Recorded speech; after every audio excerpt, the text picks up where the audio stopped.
Without a shadow of a doubt, it's the Crockett Show in social media history. I want to welcome you to another episode of the War Zone. I got my man Donovan Sadiq in the building, the Queen, Demetra K, and I am the 5-star general.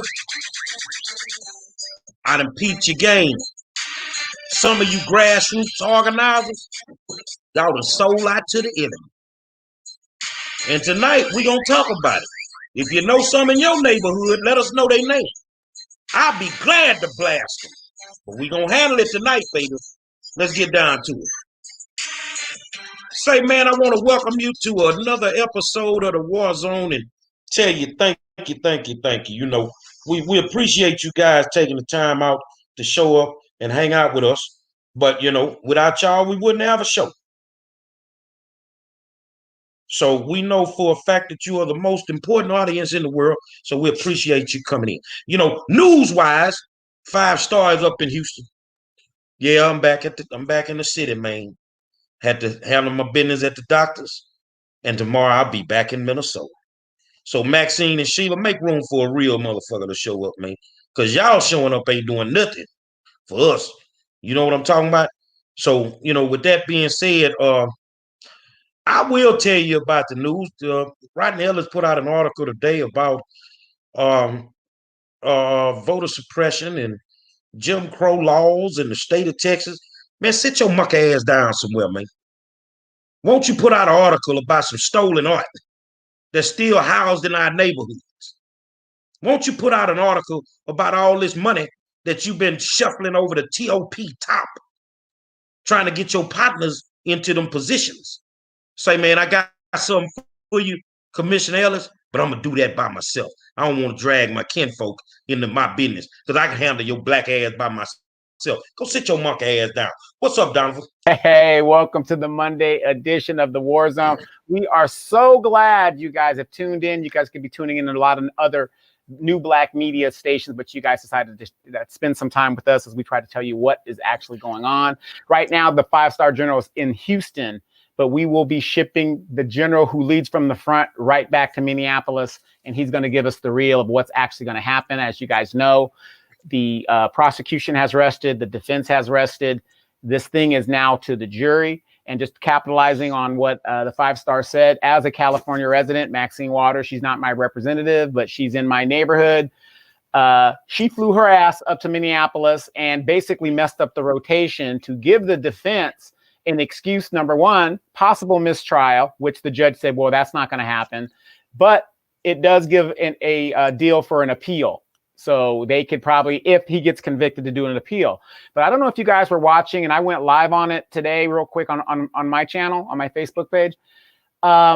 Did you guys notice, and we said this last year, 5-star, remember we were talking about this, how these police officers, since now they realize they can't depend on these juries to give them the outcome that they're used to getting, walking away free, that they're going to start wanting bench trials straight from the judge.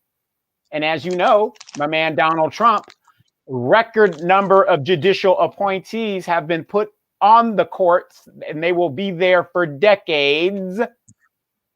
So the fix is in one way or the other. This is what these policemen are now going to start doing. Because think about it, if you're running for judge at a local level, where are you getting a lot of your money from? You got to be hard on police. You got to do that. So you're going to be, caping toward the police unions. So if you're getting money from the police unions, we're definitely not going to convict one of our boys. Demetra? So hello, everybody. How are you this fine Monday? I hope everything is going great. If you could do us a favor and share this live so that everybody else can get the information and join in on the conversation, we would greatly appreciate it. And so, yeah, we're going to get into a whole host of topics. Gary is going to lead us off with something that he, discovered.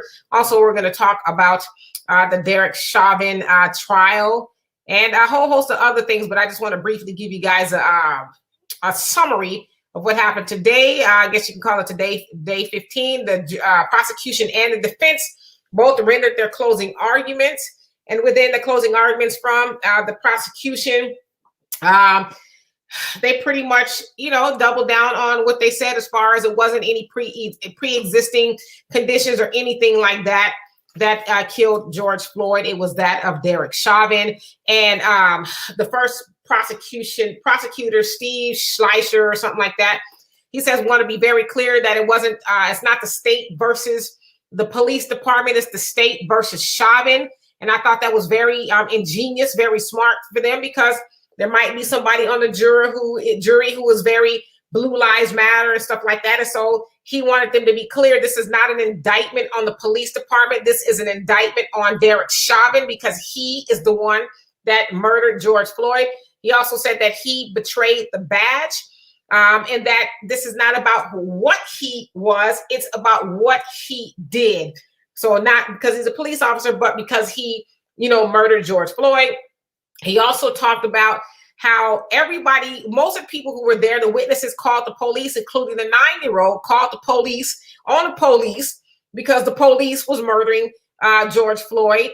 And he also said, it's the facts, or the loose facts that the defense was trying to level is nonsense, and asked them to use common sense. Use your common sense. Go with what the judge told you in his instructions, but also take your common sense.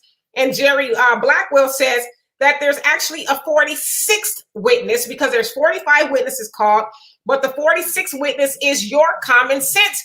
Go with what you saw, along with what you're supposed to do, but take your common sense, which is the 46th witness, into the deliberation room with you and come up with a guilty verdict, because he is indeed guilty. And he also said, which I thought, the first prosecutor, he says that, you remember Mr. McMillan, the older gentleman, kept telling George, basically do what they say. You can't win.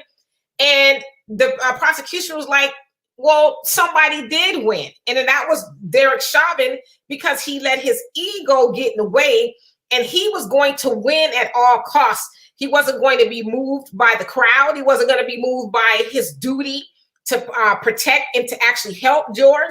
He was going to, kneel on his knee until he was the victor. And sickly enough, he was the victor. And so the defense actually wanted to, a couple times he asked for the cases or the charges to be dropped, basically saying it's nonsense. They being the prosecution cannot negate the fact that all of the things that he mentioned, the pre-existing, the drugs, and the exhaust from the car and the crowd, he said that they can't ignore the fact that those things were causation. You got to put all of those things together in the fact that those things could have caused his death. And so he wanted to have the trial, the charges dropped. The judge was like, no. And so now the jury has the case, and they are on what they call verdict watch. They're deliberating, and it's getting pretty heated until they come back with a verdict. And so it should be pretty interesting to see what happened. And so, like they also said, Maxine said that the crowd should get more confrontational the protesters, if a not guilty verdict comes out. And the defense, Eric Nelson, asked the judge to rule it a mistrial because Maxine could have tainted the jury, because you remember the jury was just now sequestered. They weren't sequestered while Maxine was out there, so they could have heard that. And so the judge said, no, I'm not going to move a mistrial, but you sure do have a case on appeal that if you do take it to appeal on this, and you have a very good chance of the case being overturned due to, Maxine Waters, and basically admonished her and said, hey, you should respect the law and be careful of the things that you say. And so stay tuned for that. You taught me how to get on code. So let me ask you, because Donovan always preludes that I'm going to be an attorney. Couldn't a judge have tainted the jury's ideologies with his statement that this will probably be overturned in an appeal? They weren't in the room. The judge ain't on code. Okay. They weren't in the room. Yeah, so the jury wasn't in the room when they were talking about that. They had actually moved the jury out of the room. So right, but let me ask you this: but as a jury member, I go home and I'm watching the news, not even though I'm not supposed to. Wouldn't that clip from the judge be on TV? They're sequestered.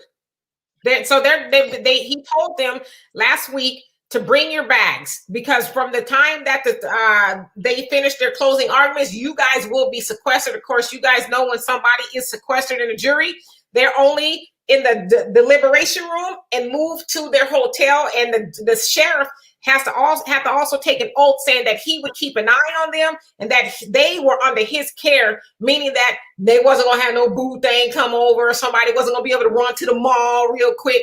They are sequestered, and so there's no way they'd be able to hear that, because they have no outside information pumped in to the deliberation room or their hotel room, whether it's a phone or cable or so any of that. They don't have access to their phones or nothing.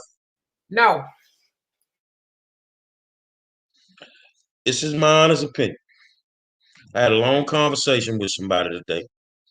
They like, man, give it to me straight. I said, I don't see it. I said, I just don't see it. You got both sides gunning, which I think that the prosecution, which one is against Chauvin? Because I'm getting confused. I don't want to get them confused. The defense. The side that's trying to, prosecution. The prosecutor did an excellent job of laying this case out. They did an excellent job with the way they dealt with the jury. Now I'm sitting on the jury, and I'm hearing all this, but then I got to hear from the defense too. So the defense comes with a whole nother ideology. You have to make a verdict without a shadow of a doubt. There can be no doubt into, what the hell is going on. Beyond a reasonable doubt. Beyond a reasonable doubt. I mean, but here's my thing. Somebody in that room is not going to be reasonable. Somebody in that room is not going to use common sense. I just don't see it. I don't see it, Donovan. Yeah, white supremacy is something, because I'm going to tell you how deep-rooted white supremacy is. You got black people out here cooning for their butter biscuits, trying to get paid. Everybody's trying to get paid at the end of the day. But like we've said on this show for over a year, 5-star, you've probably been saying it longer than a year. But on this show specifically, you have two wings of the same bird. We can't even get a bill that is in regards specifically to black people. And even right now, the George Floyd bill that has no teeth, it's basically a symbolic bill. We can't even get that passed. And yet the Democrats control all forms of government. So you got Democrat, Republican. It does, everybody's pro-police, pro-this. The Justice Department has said that white supremacy is a national security threat to the United States. And not one legislator has introduced or talked about a bill to deal with white supremacy in the United States. So it just tells you a lot,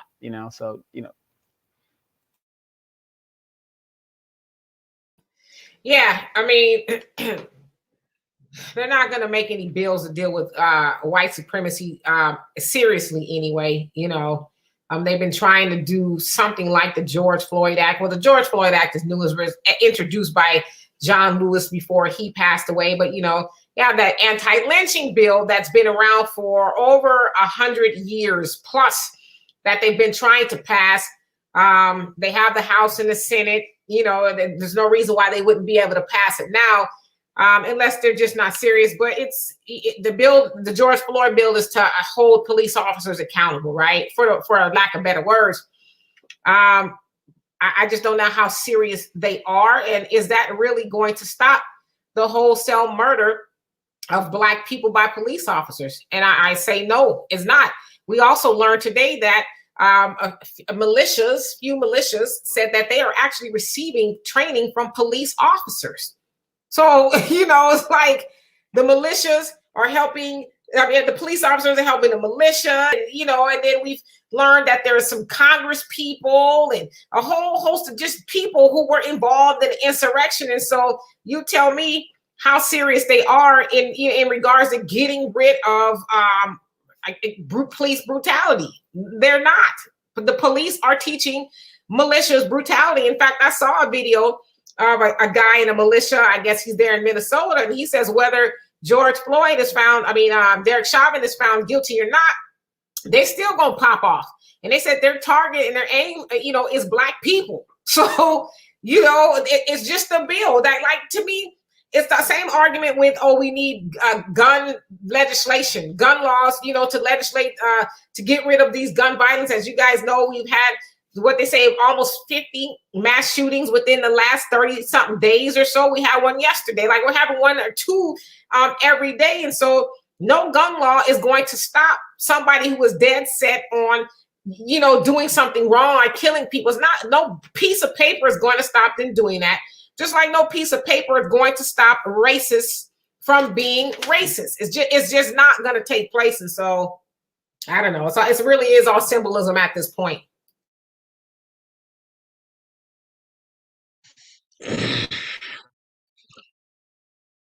Remember OJ.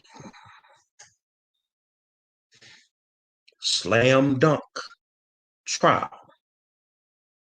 And when it was done, it wasn't a slam dunk. I just feel like people know something we don't know with the way that they're boarding up Minnesota. Kids out of school, they ain't going to school. Why you doing all that, man? We saw that with Breonna. So I will not celebrate the fact that they got him until they get him. I just don't believe that it's gonna happen. I don't believe. Yeah, and it's funny that not only are they securing things over in Minnesota, and President Joe Biden made a comment that I guess they're briefing him on what he's going to do at the federal level if the verdict doesn't come out a certain way, and what support is the federal government going to give the states in regards to that? Because here in California, DC is locking up. The National Guard is being called out in border states next to. And, I really feel that they are concerned that this nation is just going to just pop off in one big setting. Like, again, George Floyd was out there last year.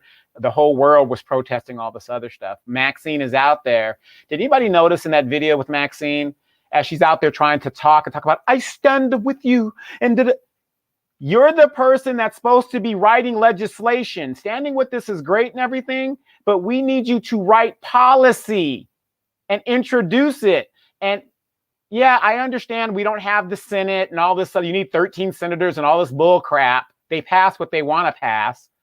But here's the thing. Stop telling people that these legislators should not do their jobs. They are lawmakers. Their job is to introduce and make laws. Yes, you have lobbyists, but lobbyists that work in the pharmaceuticals don't write laws on defense. Or is it the fact, and I want you guys just to think about this, and I was really sitting around thinking about this, is the reason why our Black legislators do not write any laws or even try to rock the boat is the fact that if this ever went to the floor, which Nancy Pelosi won't allow it to go to the floor for a vote, it's going to expose the Democratic Party as the people, some of the same white supremacists that they keep telling you Trump is a white supremacist, and the Republican Party is. Because it doesn't make sense how these representatives sit here. We are at the table. We are not on the menu, and they're doing absolutely nothing. And it just blew my mind when I thought about that, because it's like, how come certain bills, when it comes to us, never get voted on? I think it's because it's going to expose these Dixiecrats for who they really are. What do you think, 5-star?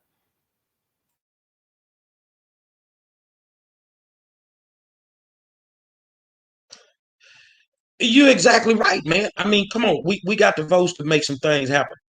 And they won't do what they need to do because it's going to expose look, I'm Black. I've been Black for 53 years. And but it's going to expose some Black legislators that don't want us to have it. You ain't going to be surprised if Pelosi don't want you to have it. You ain't going to be surprised if it's a Latino that don't want you to have it. But it's going to break your heart when you figure out it's the Black ones that don't want you to have it. And it's all a part of the grand scheme, which is to keep you dependent on the government. If you give us that money, like Demetrius say, we can do whatever we want with it. But you know what? It's going to be a lot of people do some smart things with that kind of money. So therefore, they won't be dependent on the government anymore. The ones that live in the projects, man, if I get that kind of money, I'm going to pay my rent for 40 years. That's what you need to do. But when they do that, they don't need the government no more. Who gives a damn about health care when you getting that kind of money every year? They can afford health care now. You see what I'm saying? So yes, I totally agree with you, my friend. And forgive me, I'm lost on to what you guys are talking about. I was doing something else. So what were you guys talking about? Well, basically, we were saying like, okay, we got people that keep telling that well, if we're not at the table, we're on the menu.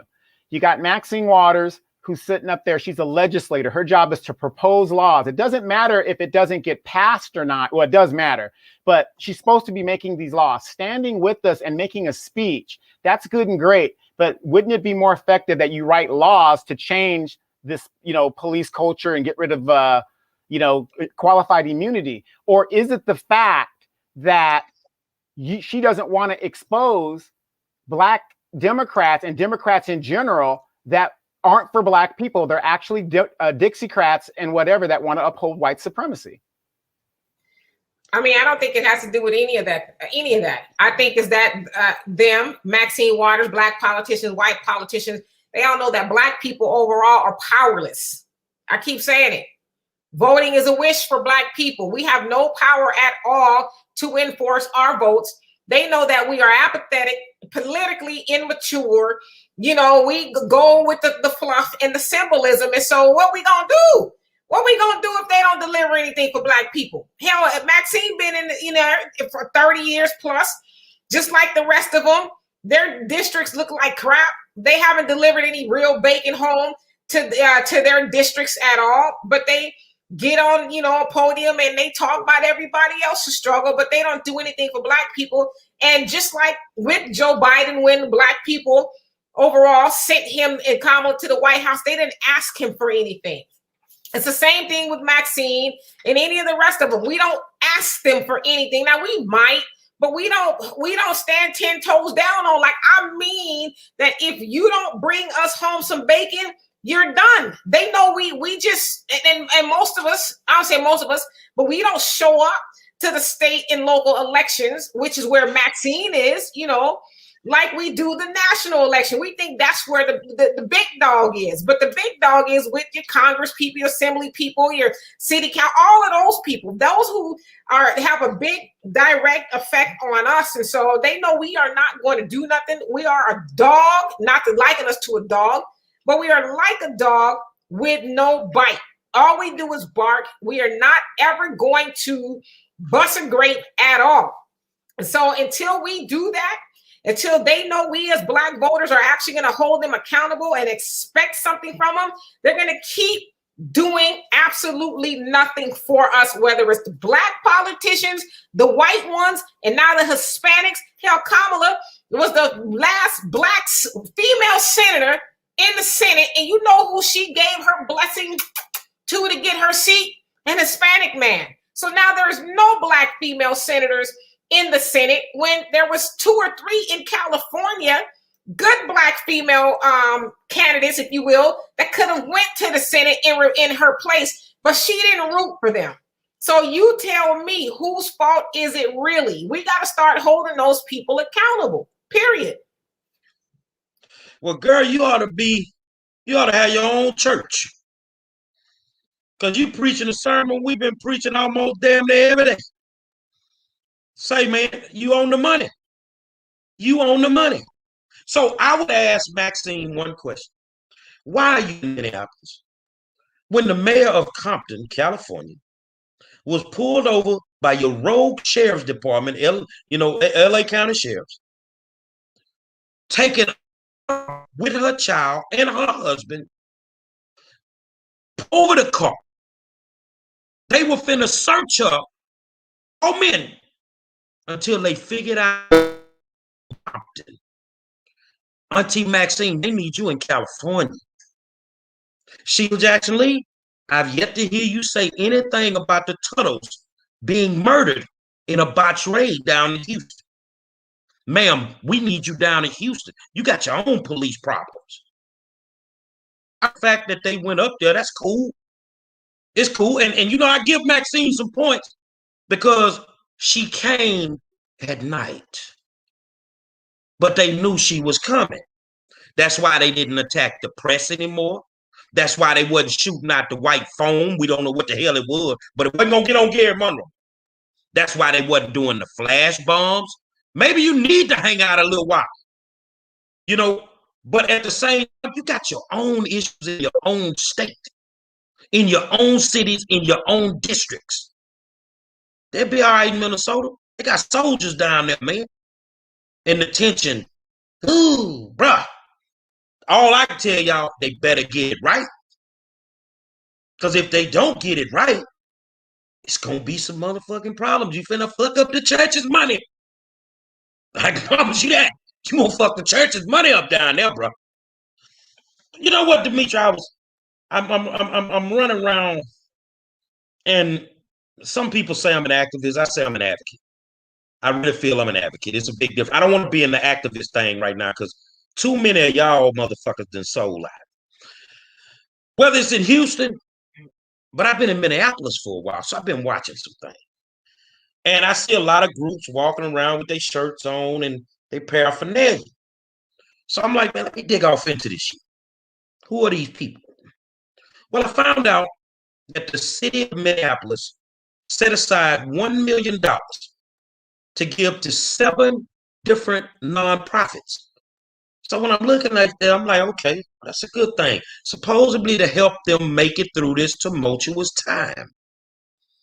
So I'm looking on the list and I see a group, and I'm not picking on them. I'm just, that's the group I'm more familiar with, the Minnesota Freedom Fighters. And I see they on the list. So I'm like, I'm watching them, how they handling things. If somebody threw a bottle of water, I mean, these people got guns on them. They aggressive. They trying to remove people from the crowds, taking their megaphones, telling them what they can and cannot say. Hold up, dog. Is you niggas done sold out? Say, you got to be there to see what I see. Everybody always say, man, you don't be saying nothing. You kind of quiet. See, because when I'm in a foreign territory, I put my back against the wall and I watch my surroundings. So I'm watching this. Like people be out there shaking the gates. They running up on these people. You either want to be here or you going to go home. Hold up, who the hell are you? Then I start thinking about it. I start thinking about it from a Houston perspective.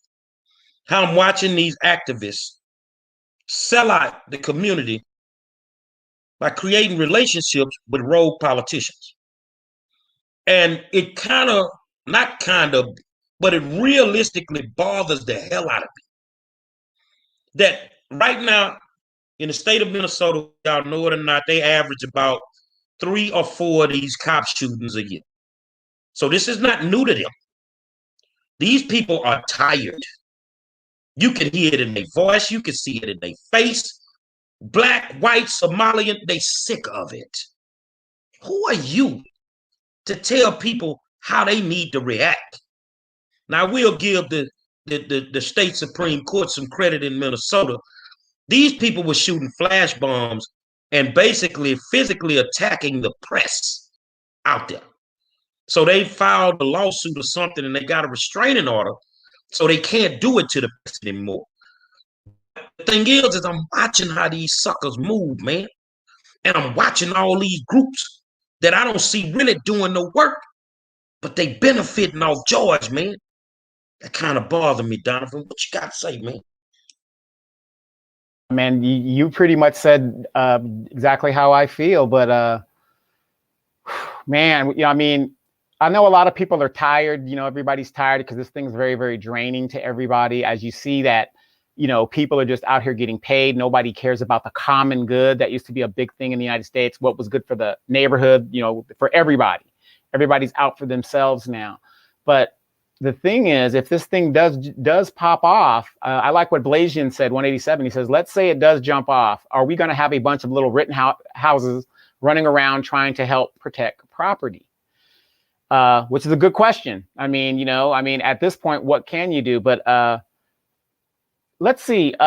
Today, real quick, I just want to see if Dr. Matthews, were you able to send her a link real quick? Because Dr. Matthews is doing what a lot of us need to be doing, and that is going around talking to these different politicians and getting involved and, dealing with policy. So we'll see if we could try to get Dr. Matthews in. I did send a link, and, me and the good doctor, we have a different type of relationship. It's cool to run around with politicians, but what the fuck are these politicians doing? I'm just being straight up, man. What are they actually doing? You know what I'm saying? Joy's been gone almost a year.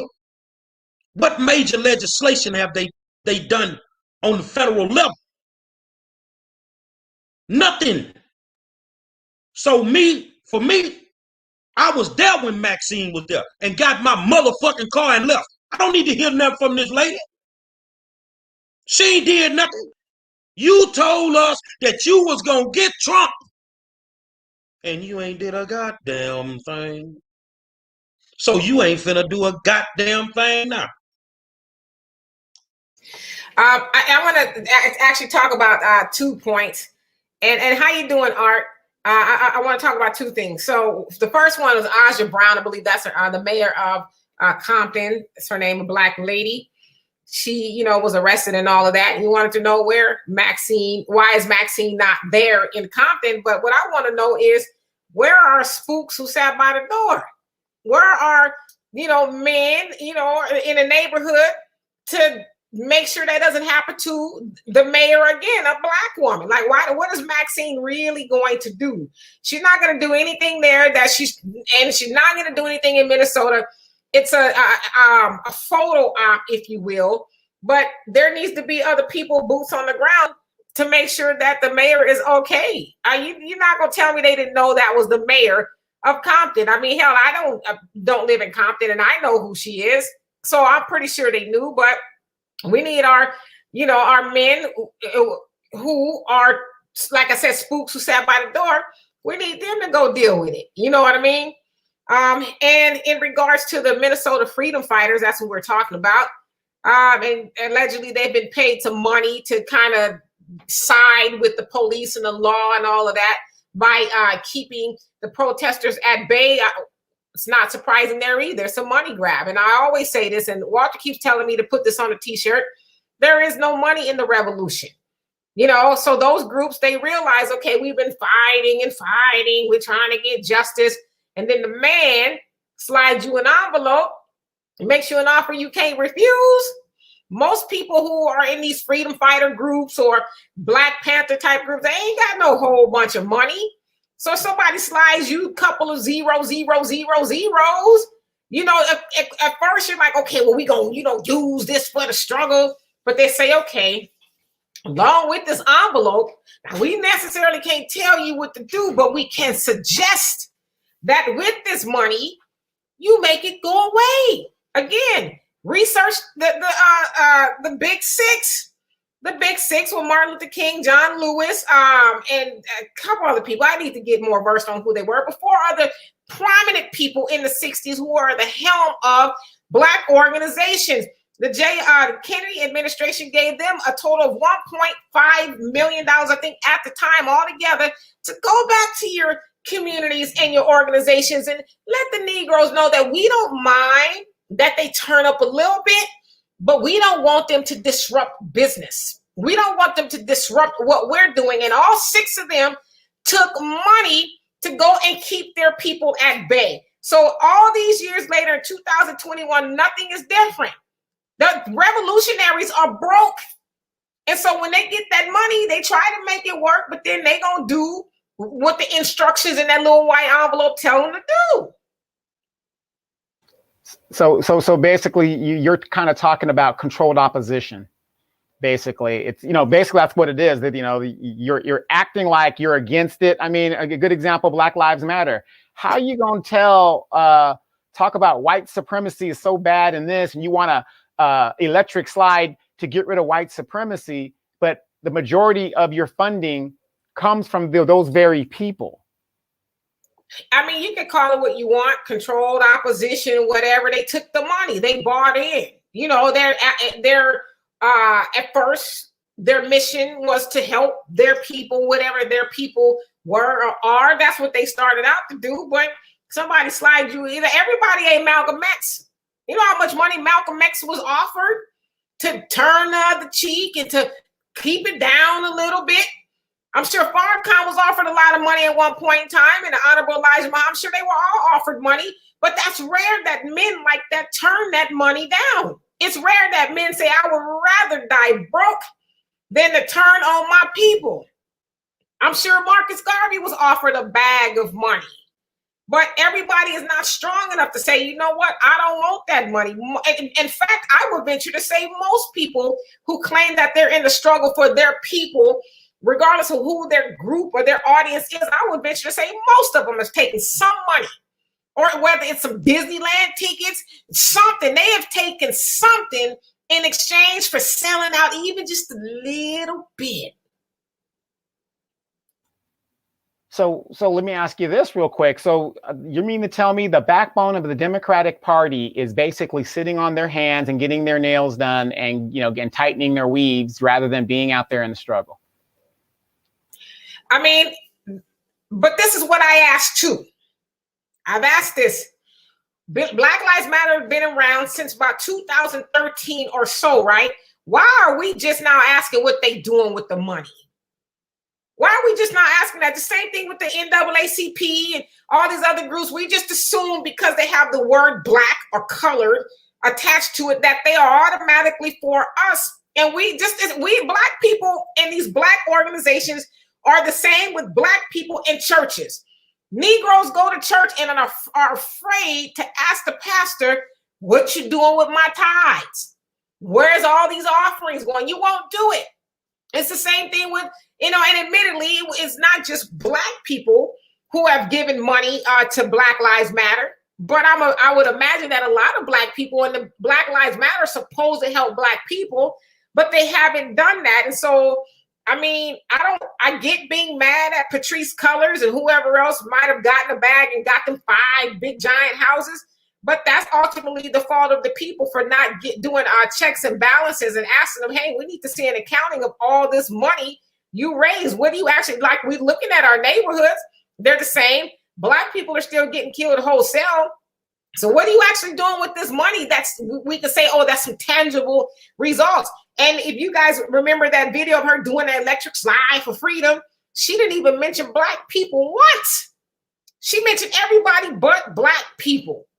So now you want to know what she's doing with your money. It's too late.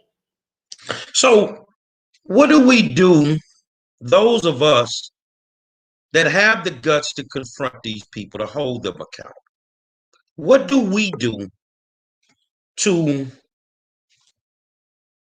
check them? How we check these clowns? Hey, Candace. Hey, what's going on, good people? What's going on, my people? Everything. What's going on, y'all? Man, look here. When I tell y'all, Gary wasn't lying about none of this shit. Y'all hear that? Look here. Let me tell y'all something. All right, now, y'all know I've been in Austin for the last couple weeks. We've been fighting as far as with the George Floyd Act, the act that's been broken in pieces. We've been fighting, dealing with voter suppression. We've been doing a lot of stuff, right?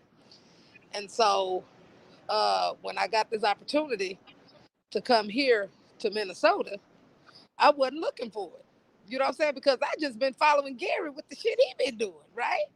So I get out here, private jet, all this kind of good shit. And we get out here and I'm looking at, they got these places boarded. I'm looking at barbed wires. I'm looking at It looked like Gotham City out here, right? And so then, you know, I was in the actual court proceeding room where all of your elected officials, all of your top who's who people, and you have to be accepted on this specific list by the Attorney General of Minnesota, right? So got in, they checking your ID. They got the Hey, they got the what you so call you it? mean to tell me you needed an ID to get in that building? Man, let me tell you, Gary, you Well, cannot. goddamn it, we need an ID to vote too. Listen at this.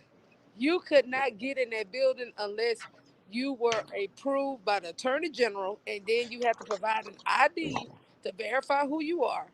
And then once you get in, then you got to go through two checkpoints.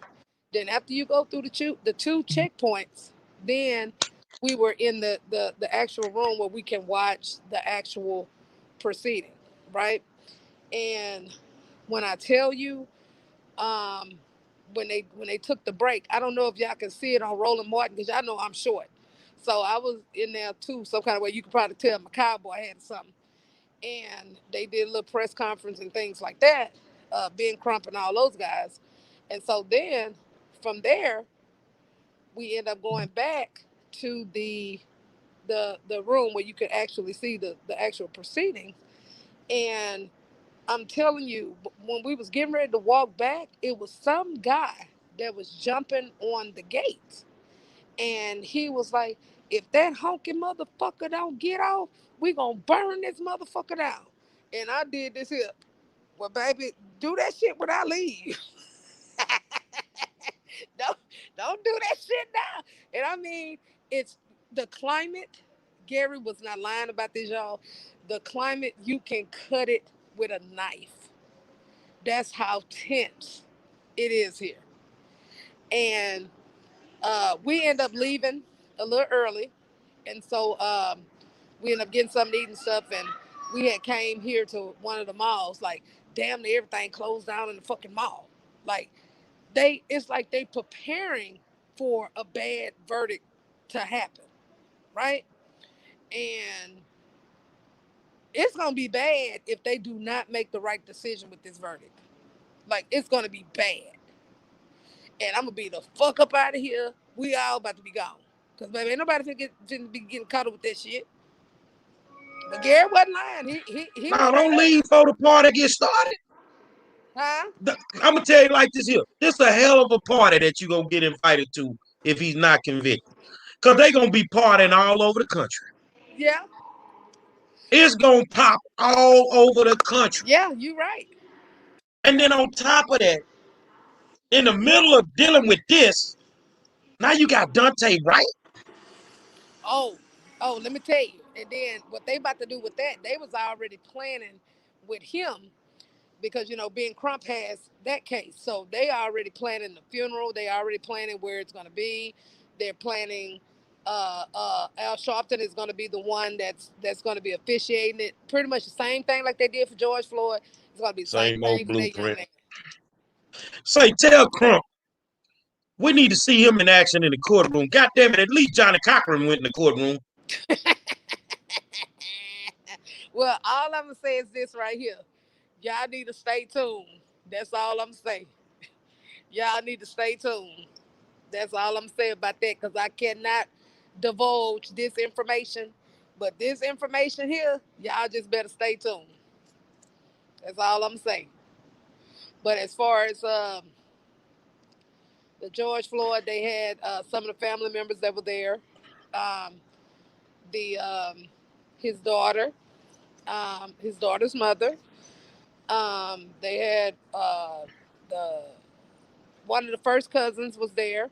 The brothers were there, and we all was in this conference room with a big old TV screen where we can actually see the trial. They had snacks and all that stuff provided at all the tables. And when I walked in the door, Sheila Jackson Lee was so surprised to see me walking in the door.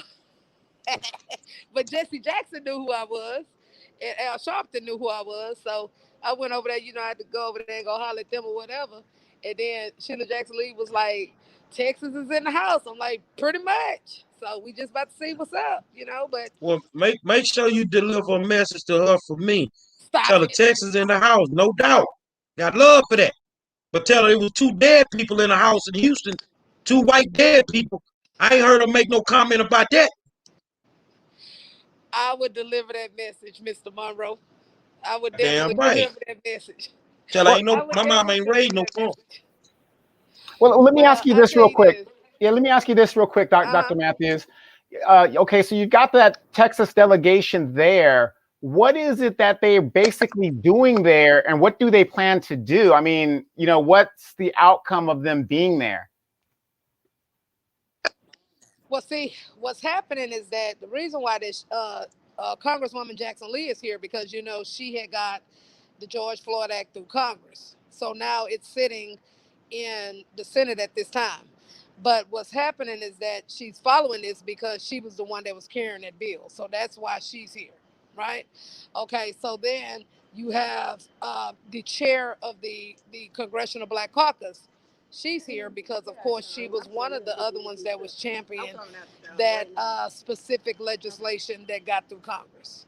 Okay, so then you got me because I'm with the Texas Black Caucus, and so we're fighting like hell to try to get the George Floyd Act passed or parts of the act as much as we can. And so that's why, and the reason how I got here because George Floyd's daughter's mom wanted me here. You know what I'm saying? Because there's going to be some interviews and some more stuff that's going to be happening, and I'm going to be bringing to the light about the George Floyd Act that Governor Greg Abbott do not want to pass, and so I'm going to apply that pressure to let their asses know this is what's up. Because at the end of the day, qualified immunity, they need to get rid of that shit. Because if not, basically what that is nothing more. If you get rid of qualified immunity, you're going to break up the Klan meeting and especially the clans that wear the badges. That's basically what you're gonna do. And they don't want that done. And y'all should have seen how they was doing the Texas legislation, how the police unions and all of those guys were coming in and they were saying don't get rid of qualified immunity. They were coming in talking about excessive use of force and all of that kind of shit. And we was tearing their ass up with that because at the end of the day, we got to look at what's right here. You know what I'm saying? And having a knee to somebody's neck like that, and then you want to try to utilize that the man was on drugs and shit like that. Okay, but then you enhance the shit by putting your damn knee on this man's neck. You see what I'm saying? So you cannot make me believe that you didn't kill this man because if that was the case, if you had the proper police training and trauma informed training, you would already know that if this man was withdrawing or whatever that was going on with him, y'all was supposed to call medical right then and there. Why is you putting your knee on this man's neck? You see what I'm saying? So if you're gonna do the shit right, do it the right way. And that's why I believe in community policing. This is why I believe in police reform. This is why I believe in where qualified immunity needs to fucking go. Because see, that is how they can get away and do what the fuck they want to do. And nobody can't tell them that. You see what I'm saying? But the only thing that I can say, because from the videos that I've been looking at from what Gary has been posting up, with the Dante young man, if they turn around and Derek Chauvin does not get convicted, they finna tear this motherfucker up. And guess what? The private jet that we came in on gonna be the private jet we about to leave on because we ain't finna be here for that shit. That's all I'm saying. Like I look Well, here, I I got know. a good high end. I'm not about to be getting in that. No, no. Mm-mm. Who was finna say something? You was finna say I something? know you say Sheila went because she dealing with the George Floyd Act on the congressional level. But Right. from a grassroots organizer perspective, I knew when Maxine Waters showed up, ain't no way Sheila Jackson Lee ain't gonna show up. They both love cameras. So my thing is this here, and I don't care if the good Congress lady get mad at me. She ain't never got to speak to me no more. Nothing.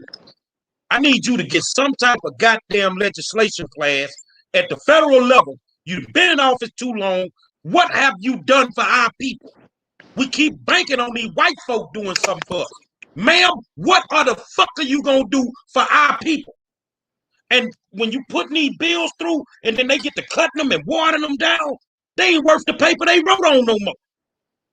When are we gonna get some real legislation for black people? I tell her I needed to champion this. That you worrying about them Asians getting beat up by black folk, black people getting shot by the police. Can you pass some legislation on that too? Oh Lord, Gary. Oh Lord. Well, what I would do, I would pass your message. Well, But tell her I do we know. here tomorrow. Tell her she ain't got nothing to do because by the time we come on, she chilling. Tell her we Well, invite her to the war zone. I'm Tell her gonna come tell you hang like out this. with us. I'm gonna tell you like this here, but I can say this, that she is one of the hardest working legislators from what I've been seeing, as far as, because that lady hardly ever get a damn break. As far as with opening She up. passing water. No, that's not all what she does now. She's opened up different COVID testing sites. She's opened up um, vaccination sites. Uh, Hey, look at me for a second. Look at me she's for a done second. quite a bit of Look stuff, at so me. I Look at can't me take for a that second. from her. Look at me. Look at me for a second. Look at me. Do like this. Do like that. Just put your finger up there, right there. You frozen, If, Gary. That's why we can't see what you're doing, but we can hear you. okay. If she can't see me, I put a finger on my forehead. You keep fucking around with that vaccine, you gonna have a finger hanging out your forehead. Well, These I people is haven't had. dying taking that shit. Look here, I haven't had any issues with, because I did Moderna. I haven't had any issues. I didn't have anything with me getting sick. I didn't have none of those problems at all. And my thing is, I got close to that shit. Matter of fact, twice. I had one of my family members when we were at a gathering at the house in Louisiana, and someone came there with COVID, right? So then that's when I immediately was like, you know what? We're not going to play this game. We're going to go on and get vaccinated. So then we turned around, got fully vaccinated, and then I had one of my aunties that had a party at her house, and someone at the party had COVID. One of my aunties died from COVID, but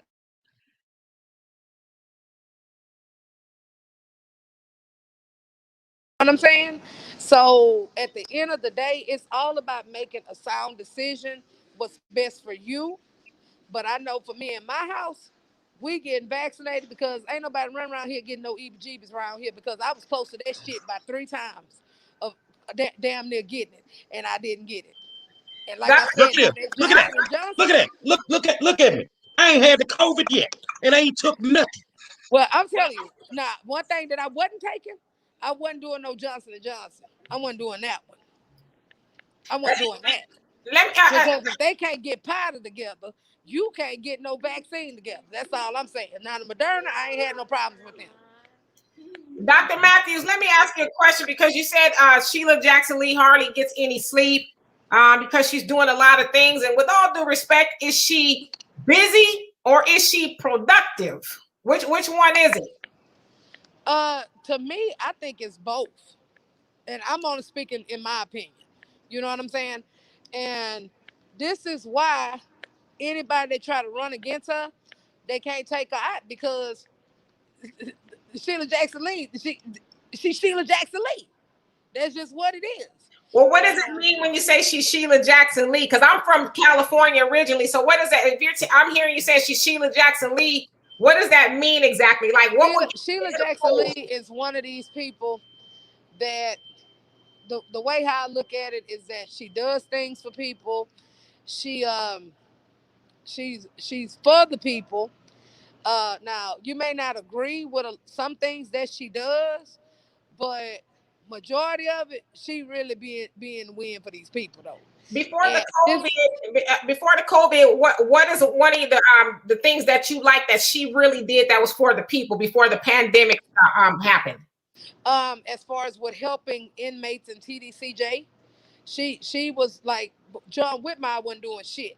She was the one that would go and help those inmates in TDCJ. I know that for a fact. She And will help. what about the people who are outside of prison? What do you like that she did for the people? For the people that was outside of prison, what I like what she did was, it's like when they had like hurricanes and things like that, she ensured that those people were able to get resources, and I did see that. You know what I'm saying? I'm only going based on what I see. You know what I'm saying? Now, as far as what anybody else see, I really don't know. I can just go based on what I saw with what she did, because I actually seen her do this for several families. Okay, well, let me ask a question. Couple questions. Well, like you said earlier, you know some things, but you can't say nothing. And I know some things too. I want you to have that same energy for her in about 2 weeks. I know some things. I bet you do. I know some things. I want you to have that same energy in 2 weeks. Now, here's my thing: that John Whitmire ain't did nothing, right? It's what it is. Right? Do you know that Mr. Whitmire is running for mayor of Houston, and ain't nobody on the ticket gonna be able to beat him? I heard about that. Ain't nobody gonna beat him. I heard about it. And then you Ain't know who nobody. going Now, here's my thing. did you That hear who gonna try to take his position? who? Did you hear that one, huh? No, I've been in Minnesota. Okay, well, supposedly I heard that Kim Ogg is gonna run for his position. That's the word on the curb. Well, we got something to say about that. Now, Yeah, we me, do. I'm asking because you're dealing with legislation, you're Hmm. dealing with politicians that deal with legislation. Can you tell me if you know, and if you don't, you just don't.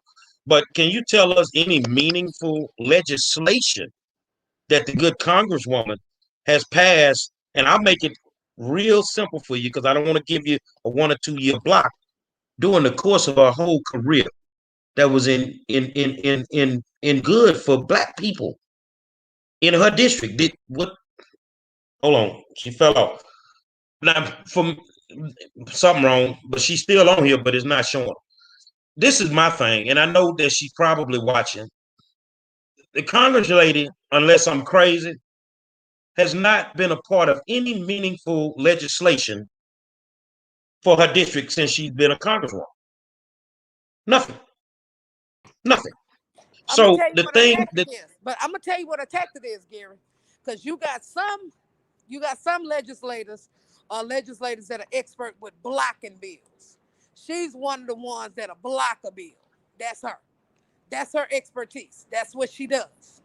However, as far as that's the only thing that I can say as far as with Sheila Jackson Lee is that I do know that she is like the all-time expert with blocking bills that Republicans try to get in place. She'll block the but she motherfuckers should in have 3 minutes. she should have blocked the bill or blocked the move to kill North Forest ISD when they killed a whole school district on that side of town. But that wasn't But on her get though. That but wasn't on hold her. on, That's hold on on. most Let me of them. finish. Let me finish. But Gary Monroe actually has the documentation that shows she was in cahoots with the Texas Education Agency to close North Forest ISD. Oh, really? Be careful who you hang with. Well, I'm gonna tell you like this. I hang with myself. I just know folk, but I hang with myself. And accountability breeds responsibility, and that's just what that is. You understand what I'm saying? But there's no perfect politician. We all know that. It's no perfect politician at all.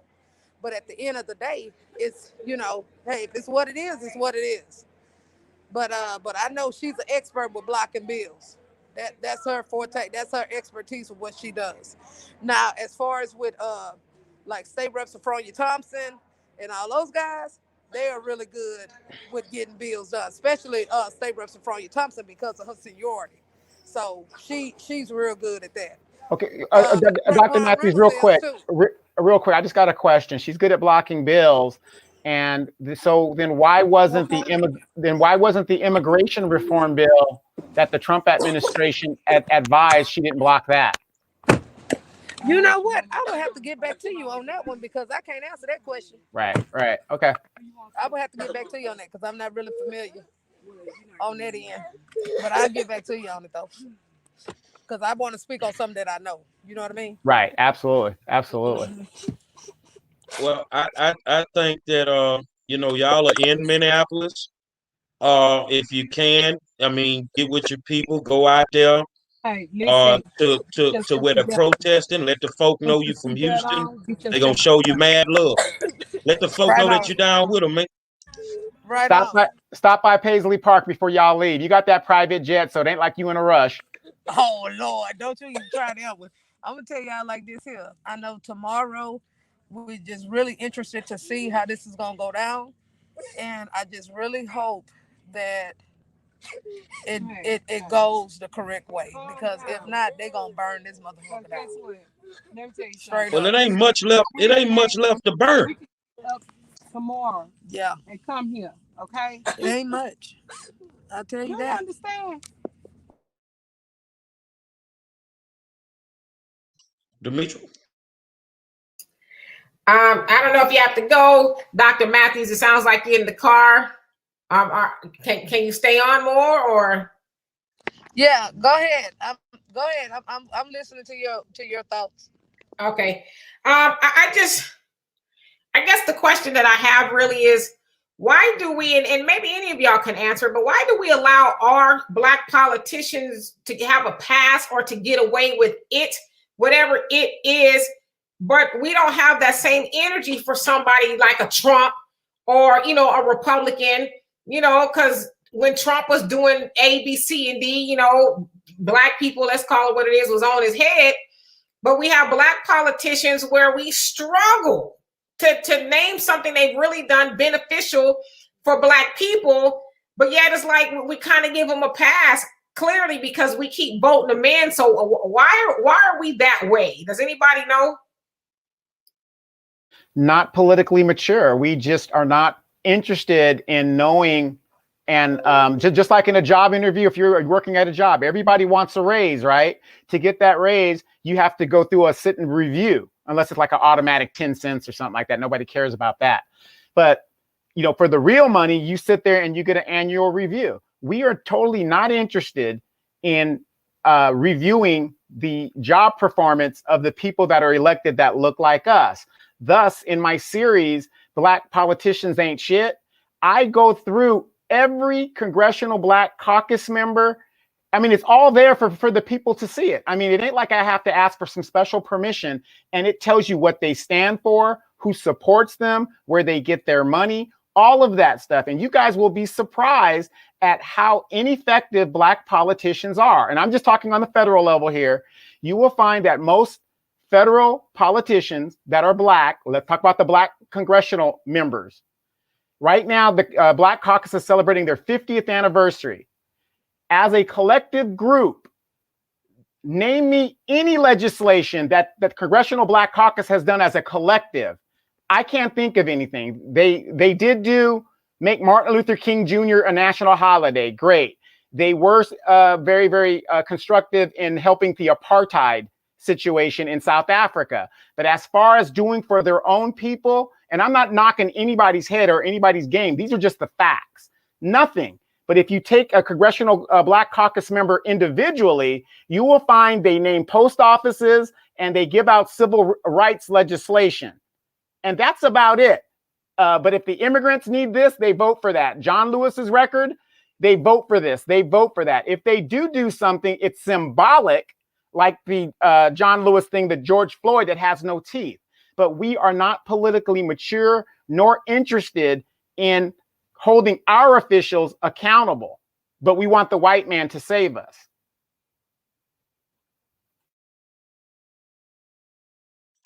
I totally agree, man. I mean, at the end of the day, nobody's coming to save us. We've had that discussion several times. We've got to save ourselves. And the representation that we have at the moment, is not the best representation. It's not. And you can see the look in my face. I'm not cursing. I'm not tripping. We have the worst representation out of any nationality that's in politics right now. We have the worst. I mean, the little girl AOC, she got more balls than any Black politician I've ever seen. Because she gonna step up and say what she gotta say. She might be wrong, but she gonna step up and say what she gotta say. Our people just want us to get behind them, knowing full well that they don't have a plan A, B, or C. So here's my thing, because you're there with them, the power players. What's the plan B if he comes back not guilty? Nah, that's a real good question. Because if ain't nobody talking about a plan B, you can get on that debt, but you might be coming to a house that's on fire. They gotta have a plan B if this don't go right.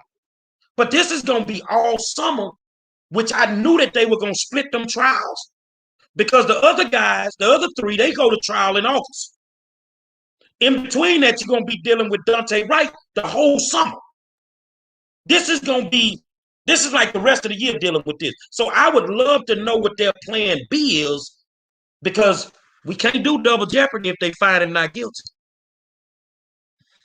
Let me ask this, because I agree with you, plan B, but why don't they start with a plan A, since, obviously the Congress people, our black caucuses and all them, they have a large influence over their voters. Why don't they have a plan A of, hey, black people, let's practice group economics. Withhold your black dollars from this oppressive system until they pass some real laws that actually helps black people. In fact, since Sheila Jackson Lee took up the mantle of John Conyers with the reparation bill, why don't they say black people until they actually write you guys a check for reparations, withhold your money? Like, why aren't they? And I know, but I'm just saying, to me, it's an obvious question.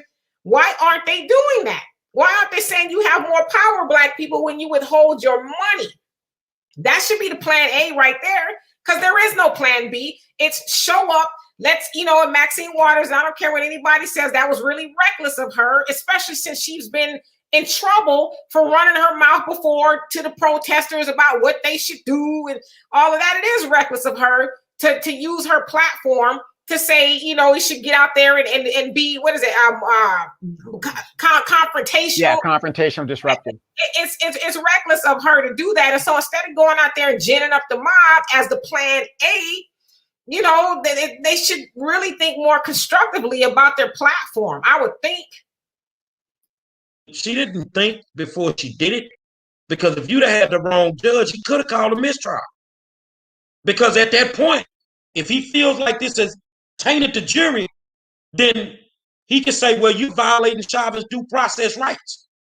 You see what I'm saying? And now you got a mistrial on your hand. So I just think that Auntie Maxine, if you're watching, if you're still there, they need you in California. You got a lot going on in the state of California. Sheila Jackson Lee, we need you down in Texas. We need you in Houston. Because, Candace, you grew up on the north side. Tamika Cash, all them from the north side. Baby, we need you in Houston alone, because that community murder crime rate is 54% higher than the national average. And you in Minnesota. Must be the water then. Maybe she kicking it with Prince.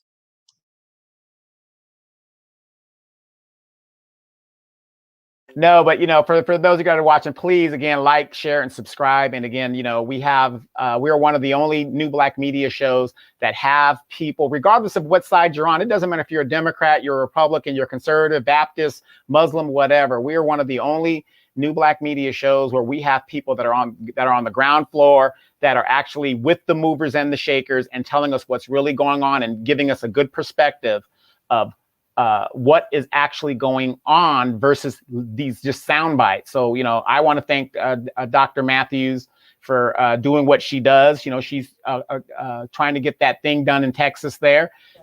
Thank you, Gary. She's doing what she's got to do. And this is what it's about. I mean, if you like it or not, you can't complain about a system if you're not in the system. Well, you complain about it if you're not in the system, but you guys know what I'm saying. It's like to get but things you know done. What? I'm gonna say this. Everybody has a skill set that they strong in. You know what I mean? And it's gonna take everybody from their specific skill set to utilize to do what's best for the people, by the people, and for the people.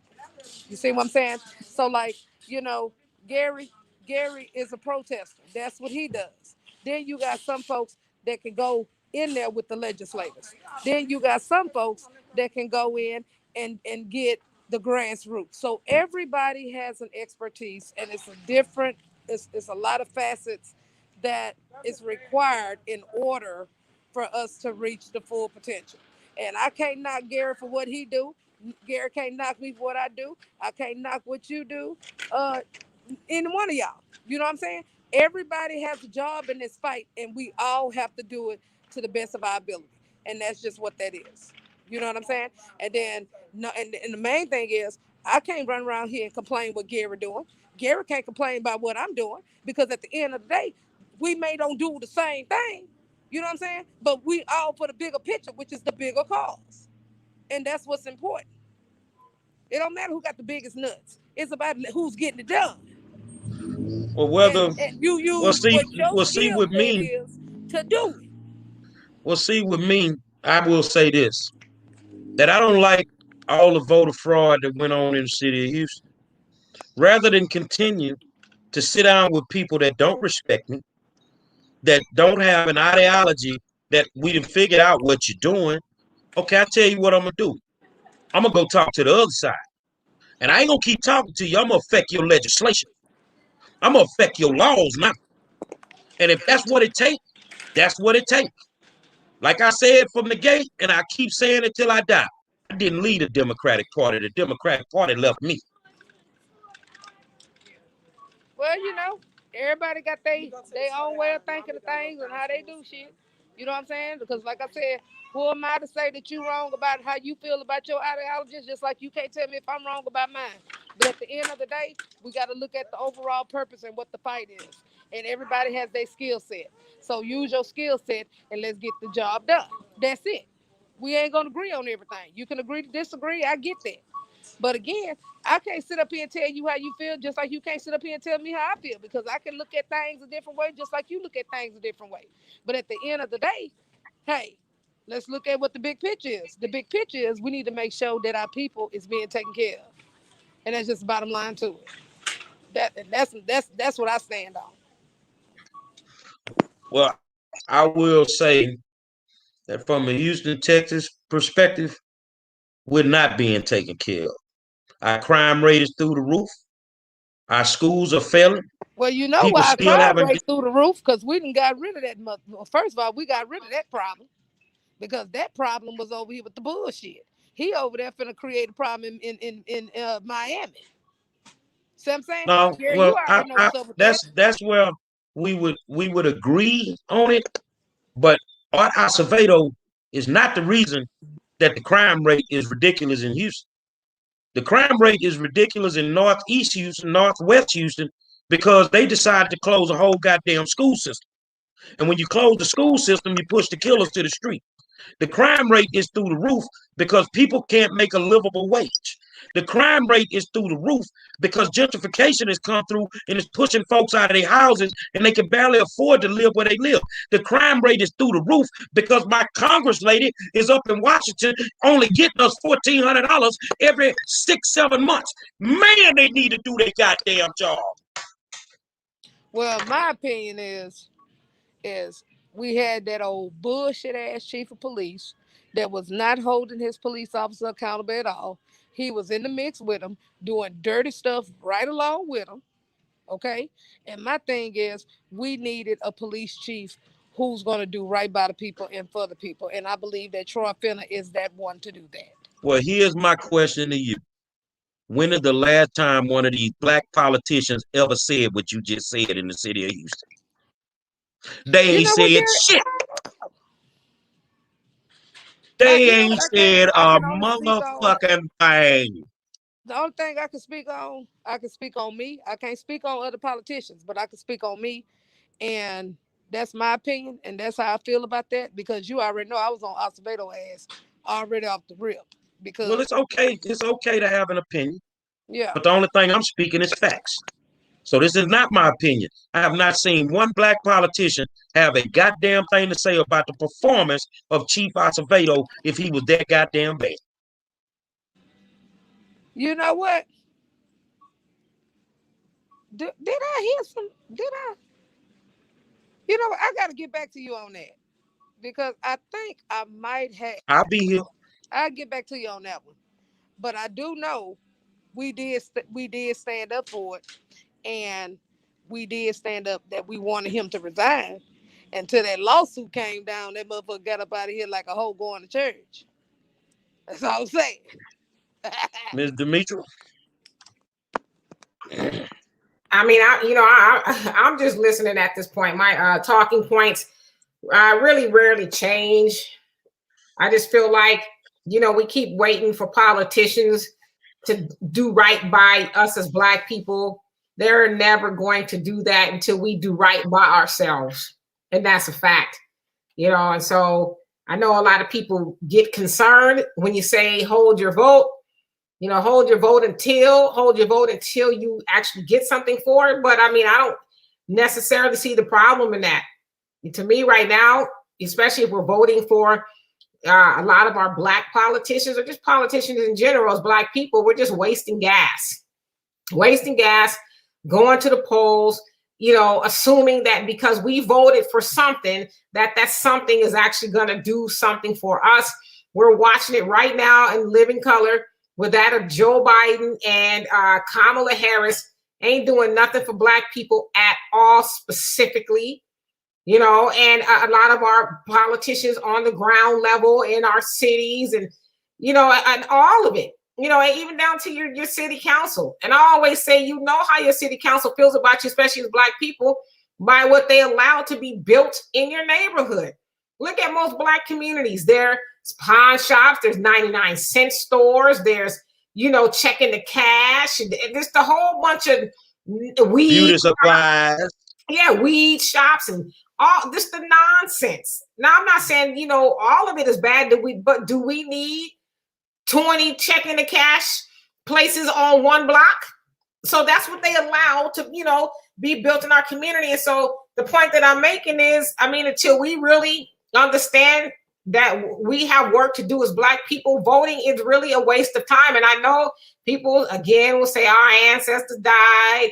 No, they didn't. They were murdered, first of all. And second of all, they died for us to get something for the vote. It's a slap in their faces to continue voting in these no good politicians who mean Black people no good at all. It's a slap in their faces because at least when they went to the polls, they went with a goal in mind to get something accomplished. We haven't accomplished anything as Black people since. And we cry about these politicians. These politicians don't give a damn about Black people as long as their bank account keeps getting bigger. Period. Well, only thing that I can say, and I don't mean to cut y'all, only thing that I'm say, and this is my philosophy, at the end of the day, our ancestors died in order for us to have that right to vote. And I'm not going to let nobody think you're going to come and bring no type of assault to our democracy. Sorry, not going to happen. My thing is, that's why it's going to be important that we provide our people with accountability, data, so they can make a sound decision, so they know who they voting for. Because keep in mind, y'all know back in the day, we ain't had none of that. We really didn't really know what resources to really go and look at. Like, now you can look at people campaign reports. You can look at their legislative scorecard now. You can look at if they judges, the Texas Bar Association evaluation. You can also look at the Houston Bar Association evaluation. So it is a lot of evaluation tools now that the community can actually use to look at these people and look at them for who they really are. You see what I'm saying? Now, when you're dealing with organizations and you got people that come in and want to endorse, you have their endorsement screening now. Then you can turn around and utilize that and be like, okay, so if you said this was your platform and you did this, so now this is going to put you in a situation to where, guess what? Your ass ain't going to be in that seat no more. So basically, that's not to cut you off, Candace, but we know that's not true. We've seen the dossier and the reports of a lot of politicians, and they continue to occupy that seat. So we know, even though there's supposed to be this transparency and things you can look at, people, especially as we don't vote them out. And then I agree with you that our ancestors did die so we can have the right to vote, but we've been abusing what they've done for us. And I always say their blood is on our hands too, because we haven't moved the ball any where they've moved the ball. We've just been doing it out of symbolism and lying on the ancestors that they specifically wanted us to go into the booth, check the box, and then leave and say, well, I voted. No, they wanted you to get something for the vote. So we've been abusing the legacy in the blood that was spilt of our ancestors. It's a two-edged sword because you got to look at it like this here as well. Is that first of all, they scared of the black and minority votes. They scared of that because guess what? They coming out in droves now. You see what I'm No, saying? they not really scared of it because they getting the illegal vote. Well, see, I can't really speak on that because see, I don't have no proof of that. Just like Okay, that shit well, I with tell you Trump, something that you got proof bullshit. of and that you're a victim of right now. You are down there with, I don't know if you saw Maxine, but you're down there with two prominent African American congresswomen who cannot explain to me why somebody can jump a fence from Mexico and come here and vote rightfully. But yet, every 25 years, they got to go in there and give us the right to vote. So when they going to change the legislation on that? Because somebody can just leave Mexico, slide over here, and they go vote and they ain't got no issues. But every 25 years, they got to go in there and vote to give us the right to vote. They're not doing their jobs. I gotta look into that because see, I'm not like I said, I can't speak on something that I don't have documentation on, that I don't have the proof on. You know what I'm saying? Like I literally have to see that for myself. But what I can say is this right here. At the end of the day, they scared of our vote, y'all, because our vote makes things change. It will make things change. Well, I tell So you what's finna change in the state of Texas in about a week or two what? is them voting laws. And what they really scared of is if they ass get caught, they going to jail this time. I just feel like if they was really scared of black people or vote, then they would actually give up something for it. But the proof that they're not afraid of black voters is because they continuously don't do anything for us. And if you were afraid, you'd be like, hey, you know what? Let's give them something before they stop voting for us. So they're not afraid. They scoff at the black vote. I mean, Joe Biden, he basically got in there and told the blackness leadership, if you will, shut the hell up. Stop asking me stuff. I think in my opinion, I think they scared of black and brown people. I think they scared of their votes, and that's why they coming up with all these other different type of voter suppression tactics to try what part of it is voter suppression? But to me, it's in different facets. Okay, so actually, I don't have it in front of me right now, so I can't really just Let me see. let I me give gotta you have my let me give stuff. you an example. Like in Georgia, they say you cannot pass water out to somebody that's in the line, and they say that's voter suppression. Now, if I'm slick ass Gary Monroe and I turn my shirt inside out because I'm working for a candidate, all I got to do is take one of their push cards, wrap it around a bottle of water, and go give it to the voter. Say vote for whoever. That's voter suppression. I done seen people do it. Well, see, what to me, and I'm just off the cuff. Voter suppression is where you trying to make it more difficult and trying to make it more hard, and then trying to make it to where people gonna be like, well, fuck it, I don't want to vote. That's what voter suppression is. You putting these policies, you putting this shit in place to keep people from really wanting to try to go in to vote. And Could I can you speak on the have foster care. gotten in that courthouse today without your identification?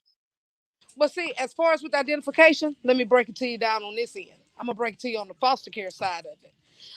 We have a lot of kids that age out that are of the voting age, and a lot of them do not even have their birth certificates. They not able to get an ID or nothing like that. So do they suffer too? So they vote it's not counted. They vote is suppressed because it's not their fault. I'll See, answer that I'm going question. on that. I'll answer that question. Could you have gotten into that courthouse today without your identification? No, you could not. No, So you why could would not. we allow somebody to vote without an ID? Okay, so let me ask you this. So you telling me that you have a foster kid that travel from place to place that's not able to get a birth certificate. They're not able to get anything, but they are of their legal age to vote.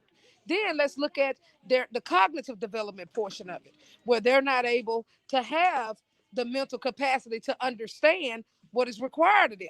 So what, we gonna suppress them too?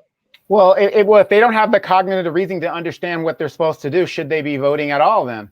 My thing is, should they be given resources? Should they be given something to try to help them? You know what I'm Absolutely. saying? And Absolutely. then the next thing that I'm looking at again, because that marginalizes them. And let's look at, like I said again, what about the foster kids that are of age to vote and they don't have a birth certificate or no ID because they didn't travel so many damn places? But And but, but, but, CPS but, them but is here's not. the thing, Dr. Matthews. Here's the thing, Dr. Matthews. Okay, we know that there's an election in 4 years. Okay, I'm going to be of legal age at that time. Why am I waiting to the last minute to get my That's birth not how they certificate work to with get it? CPS though. That's not Well, really how it works. well, with I CPS. understand that, but everybody in this country has a birth certificate, and there's a way to get it. There's a number. I mean, you know what I mean. So I'm I'm not. gonna tell you like this. I got kids in my agency right now. Right in my agency, we had kids that came in at birth, and now they're at the age of 7 years old and still don't have a birth certificate. Right, but the point is, there is a birth certificate, so you can get it. It's like, why wait to the last minute? But then you got to look at it too, though. It's a case by case basis as well. See, I'm looking at the ones that's the case by case basis, who would not be able to vote at that time because of how things is tied up in court, and unless they need to put some provisions for that population.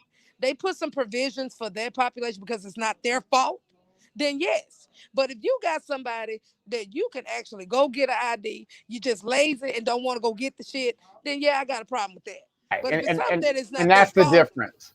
that's the difference. Yeah. Don't marginalize them. It's not their fault.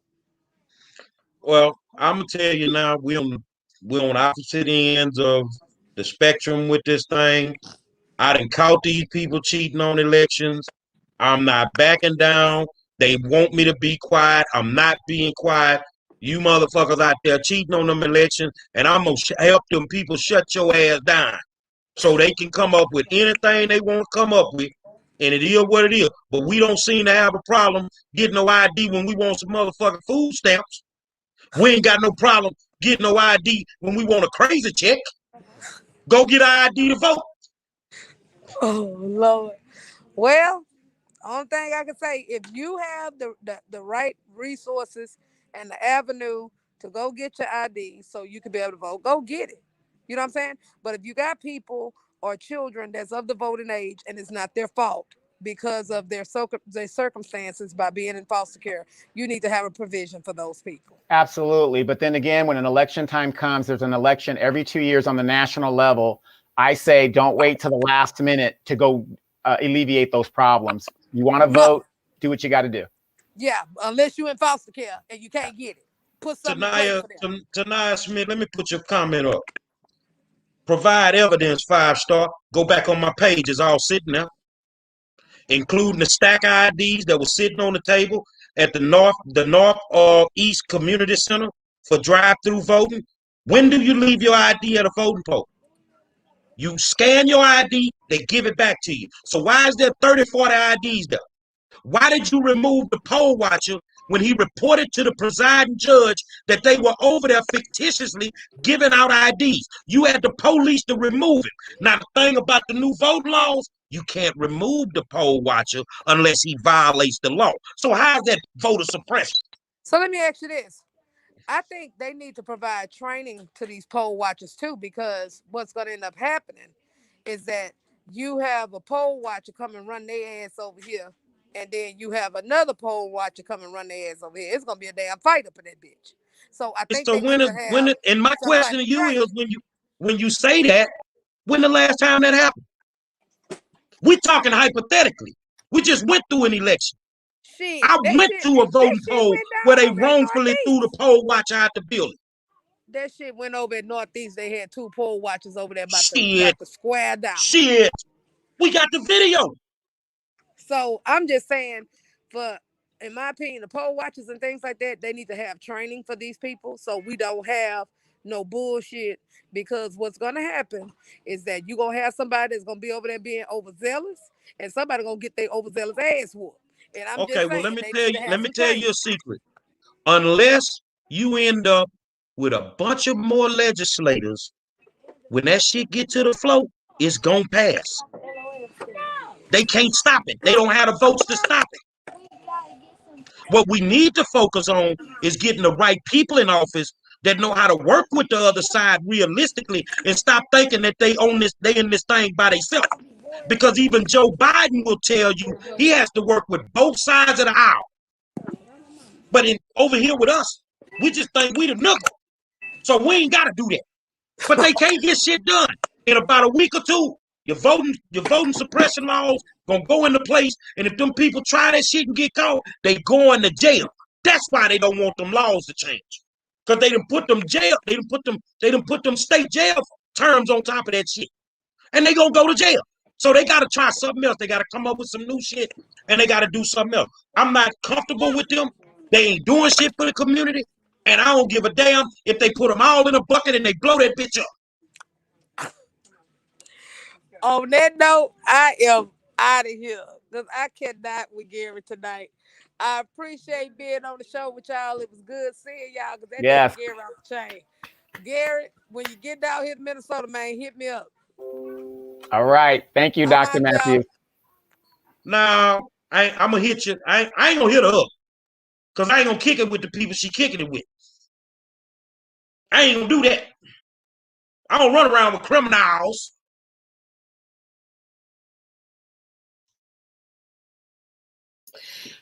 So when you going back, Gary? My flight leaves tomorrow night at 8:20. Hopefully you get down there before, they shut down the doggone runways. Hey, man, it's serious down there, man.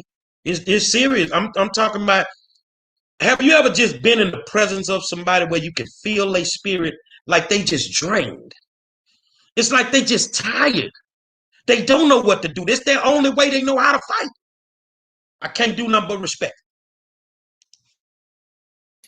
Yeah, well, not only in Minnesota, but all over the country, really, is supposed to pop off. They've got, downtown, I think LA and New York, and, a lot of the cities, really, everywhere. They got them on tactical alert. National Guard is there in different Especially places. in the brown and the black areas. Yeah. Yeah, they've gotten, the police presence really amped up. But I say this in regards to the verdict that may come out. Expect that he will be found not guilty, but hope that he will be found guilty. To me, that's the best way to deal with it because, I know. I agree. I totally agree. Yeah, he's going to get found guilty. Because I watched the case, the trial, from beginning to end, like to all of it. And from what I see, and then even before the trial started, we saw the video of Derek Chauvin kneeling on his neck. He's guilty. It was a lynching, period, end of the story, right? But even watching the case from my emotional standpoint, I'm like, hey, you know what? There's no way they're not going to find him guilty. They're going to find him guilty. It's open and shut, bam. But as I said, from our memory as Black people in America, we know they don't prosecute or convict, rather, police officers for killing Black people. So that's why I'm saying expect that he's going to get off, but hope that he won't. Well, I think they're going to find him guilty with a $20,000 fine. Have a nice day. Well, so let me ask you, Demetri, honestly, did you watch the trial of the officers with Rodney King from start to finish? I watched most of it. Did you feel that they presented a hell of a case to get him? Yeah, I actually did. I believe they did. And how did that turn out? Well, we know how it turned out. And that's why I said history has taught us, not just police officers, but white supremacists, George Zimmerman, Emmett Till's murderers. History has shown us that they don't, get convicted. Breonna Taylor. They didn't even convict the guy that killed her. They convicted the guy that shot the other apartment. Tamir Rice. Tamir Rice. Right. So that's why I'm saying expect that he'll get off. And I'm not trying to, a lot of people are like, oh, that's negative. And I'm like, listen, as Black people, sometimes we just got to get a hold of reality. We hope and wish too damn much. We hope to and wish and I just believe. No, you need to go with what you know. And we know that the system has not changed. You think George Floyd was the last black man that was murdered? Hell, they just murdered another black man, Dante Wright, right there a week ago. So then they haven't stopped murdering black people. You sound like Cedric the Entertainer. Hope and wish. We hope that they find him guilty. But you got a busload of motherfucker that wish a motherfucker wouldn't. Try it and see what happens. Yeah, and Tanaya, I agree with you. Says, Demetra, he will be found guilty. The prosecution did an excellent job, and my reason is the video is compelling. Hey, listen, nothing. Okay, listen to me. Good. Nothing was more compelling than that Rodney King video. Nothing. Okay, this was before cell phones and all of that. They didn't even know they were being recorded, right? Nothing was more compelling. They walked the first time. Completely was, not guilty. And then they told that motherfucker up. Then the feds was like, okay, let's do this again. But I get it. Like I said, I followed the case. And I'm like, this is open and shut. But they only need to convince one juror that it's possible that something other than Derek Chauvin murdered George Floyd. And how do we know that there's not like we have a troll that was on here? You guys go to any of your Facebook comments or Twitter, and you'll see how people will, if George wouldn't have did this, and he was a drug addict. And how do you know there's not secretly a juror sitting on that, in the jury thinking, well, I mean, it's possible. I just can't convict him, and there's these possibilities. And so we know what we see, but we're not on the jury.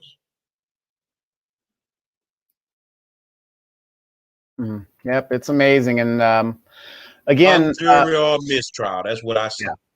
Yeah, and then of course, our elders are going to tell us, well, y'all got to let the system, and all these black politicians, well, we have to let the system do what it does, and blah blah. What do you do when the system does not work for you?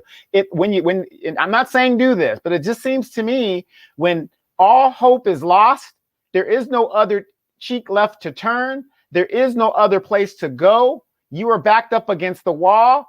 Don't sit there and tell me, let the system play out. The system has played out for me on several occasions. That is it. But the minute that I express myself, then all this legislation happens and then things start moving.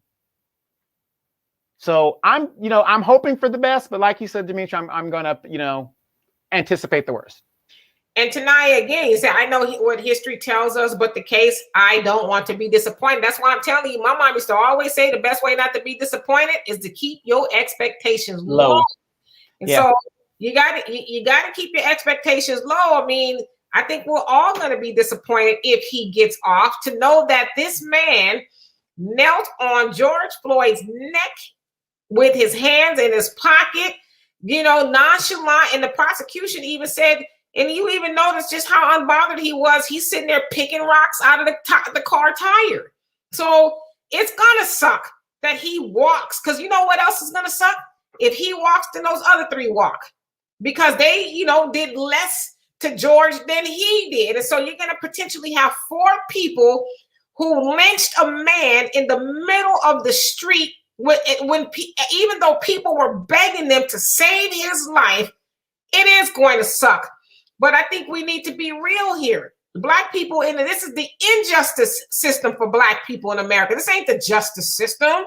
I mean, if he gets found guilty, I'm going to be surprised, actually. I'm going to be very surprised. Well, he's going to get found guilty with the $40,000, $20,000 fine. That's the least that they can do. And again, I said at the beginning of the show, if you watched it when he was trying to declare a mistrial, if they come back and let's say they do make it guilty, what did he request? A bench trial from the judge. He wants the judge to decide. And it seems to me that judge is very pro-white supremacy. He seems like he's very pro-white supremacy. So that judge might go ahead and say, you know what? I'm going to throw out your punishment phase of it, I think that's too harsh, and the judge can impose what he likes to impose. So we got to be prepared for that as well. We're going to all dance in the streets when the man is found guilty, right? And that's great, but you got to remember, the penalty phase is what the punishment is going to be. If the man is found not guilty, the white supremacists are going to go crazy. If the man is found not guilty, then the regular people are going to go crazy.